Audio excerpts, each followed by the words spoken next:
En tout cas, ces frappes américano-saoudiennes reflètent en tout cas très très clairement l'exaspération de l'Arabie saoudite et des pays du Golfe devant la poursuite d'attaques de l'Iran et de ses proxys, à la fois dans le Golfe lui-même et sur des installations militaires et civiles de ces pays. La vérité, c'est que les pays du Golfe prétendent le dire, de subir les frappes iraniennes, parce qu'aujourd'hui, la réalité, c'est que Téhéran pratique une guerre d'usure et une nouvelle escalade, si je peux dire, en faisant désormais pression sur l'Arabie saoudite par l'intermédiaire de ses proxys, alors que ce soit des proxys yéménites, les Houthis, ou des proxys irakiens, des milices chiites pro-iraniennes, qui ont en fait attaqué des navires saoudiens en mer Rouge et puis également des sites de l'Aramco à Gizan et à Yanbu. Et donc, si vous voulez, face à cette escalade de Téhéran, ben, Riyad entend montrer tout simplement sa détermination à ne pas se laisser intimider par ces pressions en répondant désormais du tac au tac. Et donc, l'aviation saoudienne, on l'a vu, a bombardé la semaine dernière des positions Houthis dans la région d'Odeïda, et puis donc hier, des milices pro-iraniennes en Irak. L'objectif est très clairement de dissuader Téhéran de poursuivre cette escalade en répliquant systématiquement aux attaques des proxys de Téhéran. C'est donc, si vous voulez, tout simplement un droit de légitime défense. Alors maintenant, il reste à savoir si cette nouvelle posture saoudienne, parce que c'est un peu un élément nouveau, suffira à convaincre Téhéran de mettre un terme aux pressions de ses proxys sur Riyad.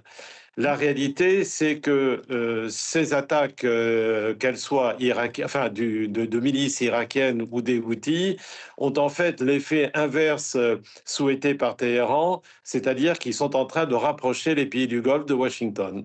Et il y a toujours plus de parties impliquées dans cette guerre. Est-ce que ces frappes saoudiennes, est-ce que c'est un tournant dans cette guerre?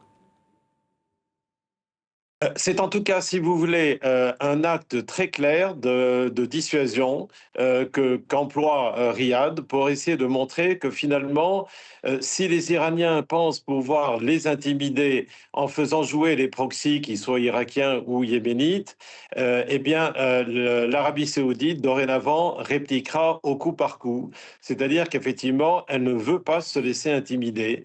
Et la réalité, c'est que on ne sait pas ce que sera la réponse de Téhéran. Est-ce qu'ils vont accepter ce message malgré bon leurs critiques, ou bien est-ce qu'ils vont poursuivre l'escalade au risque effectivement d'entraîner l'ensemble des pays du Golfe aux côtés des États-Unis, alors que jusqu'à présent, comme vous le savez, les pays du Golfe ont travaillé la main dans la main avec le Pakistan pour essayer de trouver un arrangement régional avec l'Iran et qui a abouti, si vous voulez, à l'accord de juin. Maintenant, le problème, c'est qu'à Téhéran, on est persuadé qu'on a gagné la guerre et que donc on peut faire monter les enchères pour obtenir le meilleur deal possible.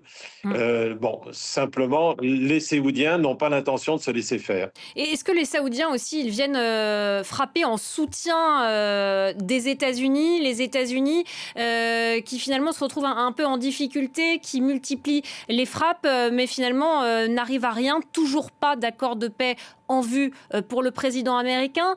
C'est une manière aussi de montrer le soutien de l'Arabie saoudite à Washington.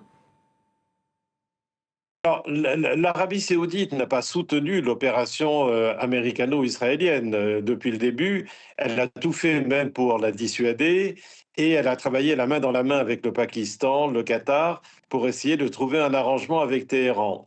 Bon, malheureusement, le résultat des courses est que Téhéran, aujourd'hui, non seulement frappe les pays du Golfe, mais maintenant, directement, j'entends, mais maintenant veut utiliser ses proxys, qu'ils soient yéménites ou irakiens, pour faire pression sur l'Arabie saoudite afin que justement elle fasse elle-même pression sur Washington. Mais cela est un faux calcul. En tout cas, jusqu'à présent, il n'a pas marché. Et la réaction des Saoudiens est très claire. Nous ne nous laisserons pas impressionner par cette escalade de Téhéran et nous répondrons au coup par coup. Les groupes armés pro-iraniens ont jugé inévitable une riposte à ces frappes américano-saoudiennes en Irak. À quel type de riposte on peut s'attendre? Ah, ils ont déjà, si vous voulez, essayé d'envoyer des drones et des missiles sur les installations à la fois à Yanbour et à Jizan, les installations pétrolières de l'Aramco, et ils ont également tapé des bâtiments séoudiens qui étaient en mer Rouge. Donc, on voit bien quel est le champ de leurs attaques. Et il est possible, enfin moi je ne sais pas ce que va être leur réaction, mais il est possible qu'ils réessayent. Cela étant, il y a à la fois donc des capacités séoudiennes avec l'aide américaine de contrer ces frappes de missiles ou de drones, et de même qu'en mer Rouge, il y a effectivement la possibilité de frapper les installations des Houthis qui essaieraient de bloquer le détroit de Bab el-Mandeb. Donald Trump, il a aussi averti tout à l'heure qu'il allait frapper fort l'Iran après des attaques contre des bases américaines en Jordanie. Notamment, on a clairement du mal à entrevoir la paix aujourd'hui. Bah, écoutez, pour le moment, si vous voulez, je crois que à la fois le président Trump aimerait bien sortir du guêpier où il est, et les Iraniens voudraient éviter d'avoir des frappes massives sur leur territoire qui ont déjà entraîné énormément de destruction. Cela étant, à Téhéran, on est persuadé que ce que j'ai dit, qu'on a gagné la guerre et que donc il faut utiliser ce moyen de pression, c'est-à-dire le blocage du détroit d'Ormuz et des frappes sur les pays voisins pour essayer d'obtenir le meilleur deal possible de Washington. Bon, apparemment, ce n'est pas l'intention ni de Washington ni des pays du Golfe d'accepter finalement cette surenchère. Alors, ceci n'empêche pas qu'il y ait toujours des discussions. Les Pakistanais sont toujours à la manœuvre. Et il faut espérer que l'on parviendra à une solution raisonnable plutôt que cette espèce d'escalade qui est à l'origine enfin, qui vient essentiellement de Téhéran.